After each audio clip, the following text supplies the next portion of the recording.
নমস্কার ফ্রেন্ড, কেমন আছেন সবাই? দেখুন গাছে খুব এঁচড় হয়েছে, তাই জন্য আজকে একটা এঁচড়ের রেসিপি শেয়ার করব। দেখুন এঁচড় পেড়ে নিয়ে চলে এসেছি, খুব সুন্দর টাটকা এঁচড়। চলুন এটা কাটা যাক।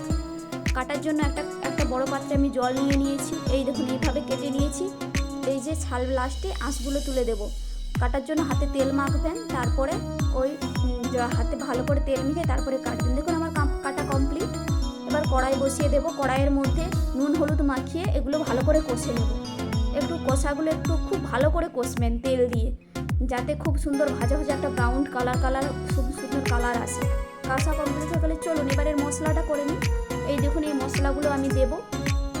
শিলপুতোটে ভালো করে বেটে নিই।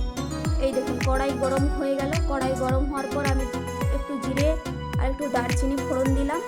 ফোড়ন দেওয়ার পর এর ওপর পেঁয়াজ দিয়ে দেবো।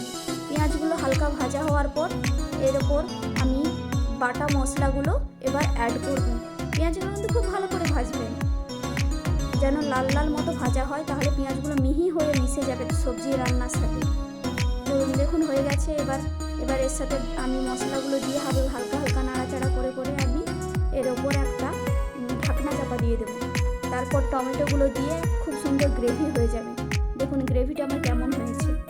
এর গ্রেভিতে একটু কালার আসার জন্য আমি একটু কাশ্মীরি লাল মির্চি পাউডার দিয়েছিলাম। আপনারা চাইলে দেবেন যেমন স্বাদ মতো, জিরে গুঁড়ি, ধনে গুঁড়ি, আপনাদের যতটা সবজি ততটা প্রয়োজন অনুযায়ী সব কিছু দিয়ে দিবেন। ধনে পাউডার, জিরে পাউডার, তারপরে এই দেখুন দিয়ে আর ওর ওপর এঁচড়গুলো দিয়ে একটু জল দিয়ে অনেকবার ভালো করে ঢাকনা দিয়ে ভালো করে সিদ্ধ করে কষিয়ে, তারপর লাস্টে একটু আমার ভাজা মশলা ছিল গরম মশলা, ওটা আমি দিলাম। তারপর এই যে কেটে রাখা ধনে পাতাগুলো দিয়ে দিলাম। দেখুন আমার রেডি হয়ে গেল।